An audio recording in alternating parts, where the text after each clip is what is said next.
Sorry about that.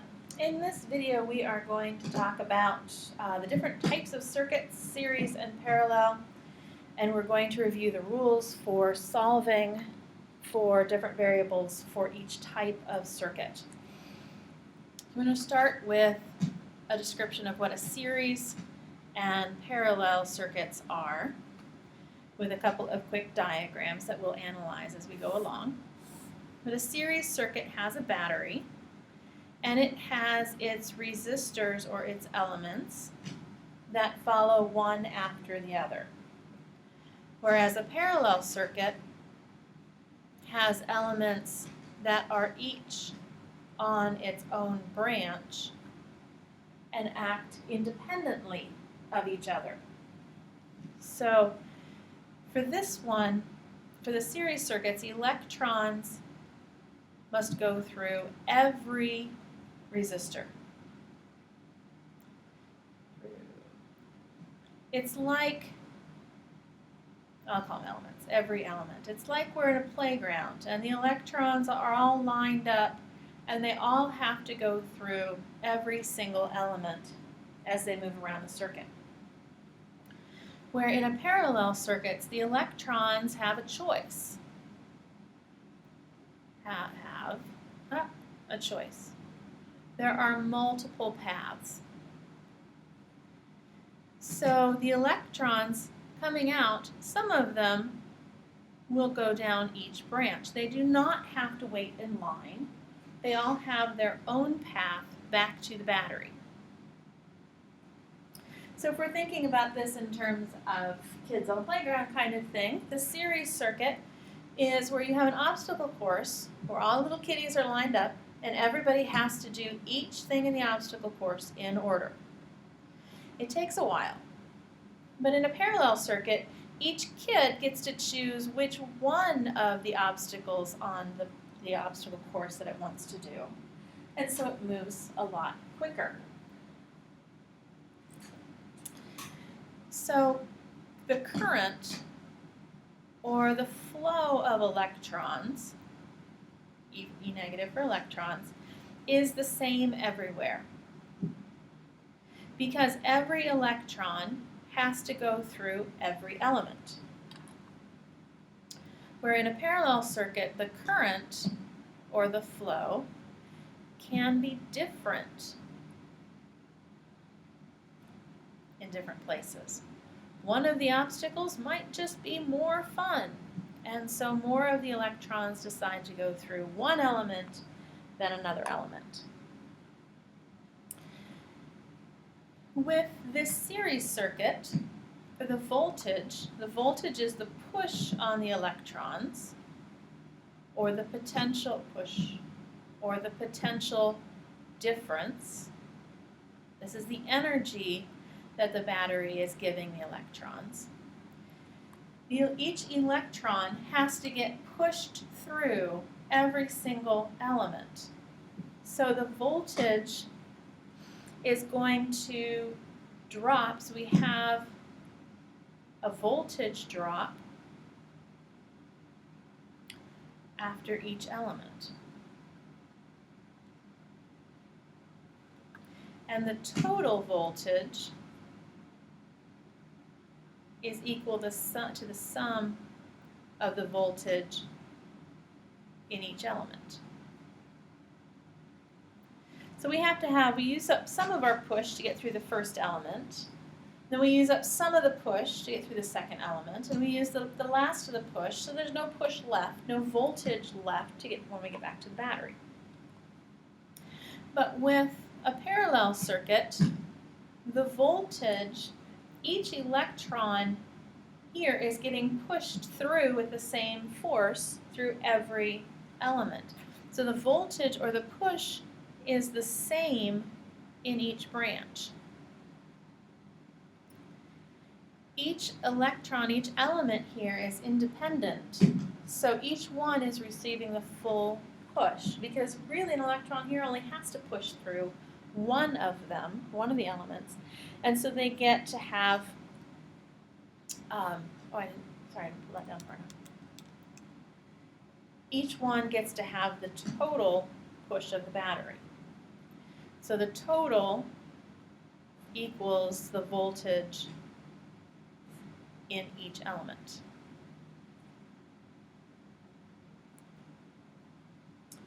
And then we get to the interesting thing. We get to the resistance. And I'm going to,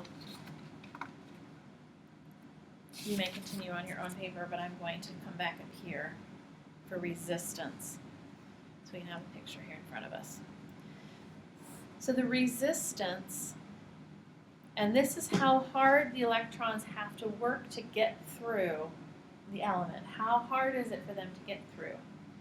The resistance is the sum of the resistors, because each electron has to push through every single element. In a parallel circuit, this is where it gets fun. The resistance drops with every new branch. If I add another branch, I'm offering yet another path for these electrons to get through. So by adding multiple paths, I'm making it easier and easier for those electrons to get through. So with a series circuit, the total resistance equals the sum of the first resistor plus the second resistor plus the third resistor. Total resistance in parallel, we have two formulas. If we have just two resistors, then we take resistor 1 times resistor 2 divided by resistor 1 plus resistor 2. But this is only for two resistors. But that's a shortcut. The other formula, a little more complicated, the inverse of the total resistance is equal to the inverse of the first resistor plus the inverse of the second resistor plus the inverse of the third resistor, on and on and on. Once you get your answer to that, then you have to take the inverse of that answer for your answer.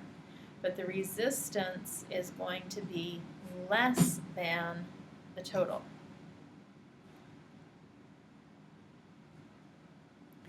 So now that we have our series and parallel rules in front of us, let's analyze a series circuit, and then we'll analyze a parallel circuit, and we'll see how those rules come into play.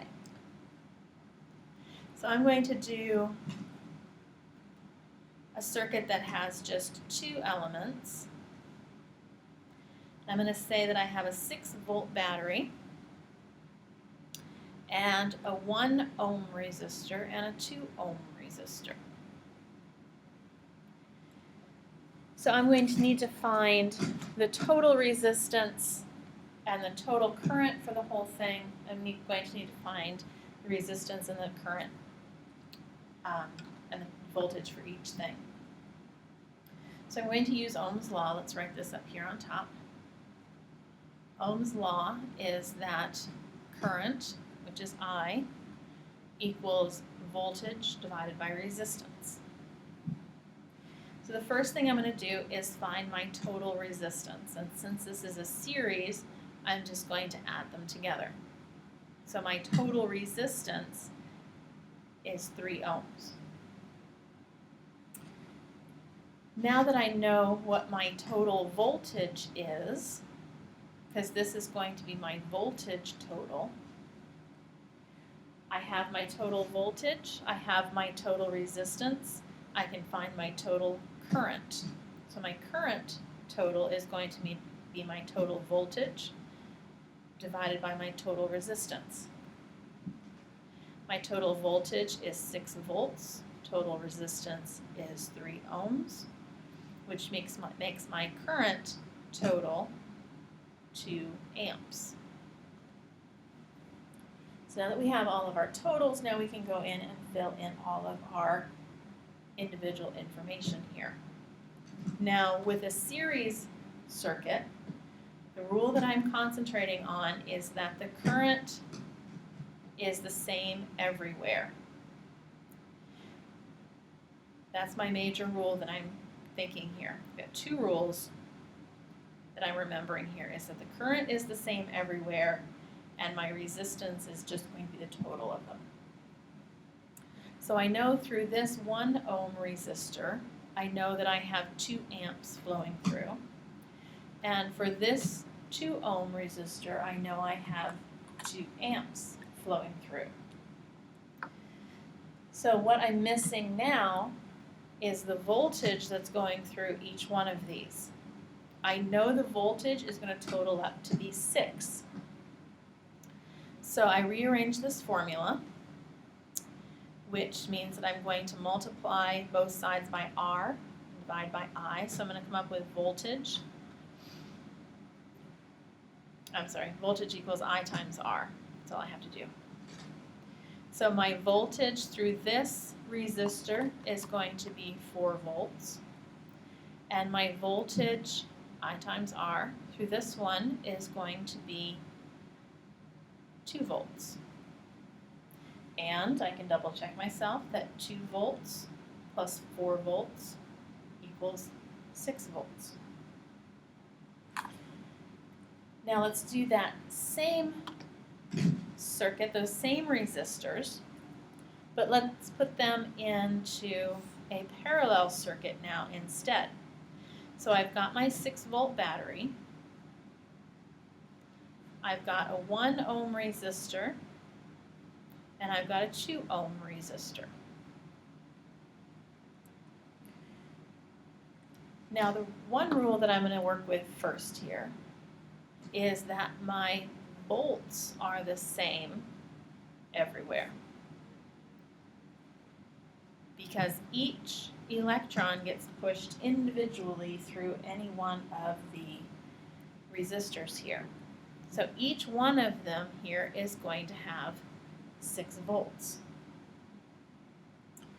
Next thing I want to do is find my total resistance. Now I'm going to use one of the formulas there. Since I have 2 resistors, I'm going to use the formula resistor 1 times resistor 2 over resistor 1 plus resistor 2, which is going to give me 1 times 2 over 1 plus 2.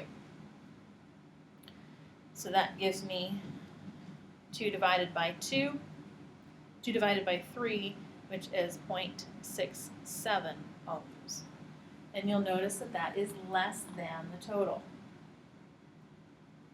So now that I have my total voltage,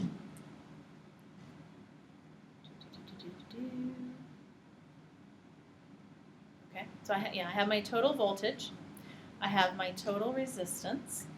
Now I need to figure out my total amps. And I'm going to use my I equals V over R to find out what the current is in each part, and then I'll add them together. So volts divided by resistance, here I have 6 amps. Volts divided by resistance, here I have 3 amps. So my current total is going to be 6 amps plus 3 amps equals 9 amps. So my electrons here are flowing much more quickly through this circuit than they are through the series circuit, because each electron does not have to wait in line behind all of the others. It can go much faster. It's easier to get through. My resistance is less. So these are the rules for looking at series versus parallel. The 2 rules to pay attention to each one of them is that in a series, the resistance is the sum and the current is the same everywhere. For this one, the volts are the same everywhere, and our resistance needs one of those funky formulas, and it's going to be less than the total. Hope this helps. Have a good day.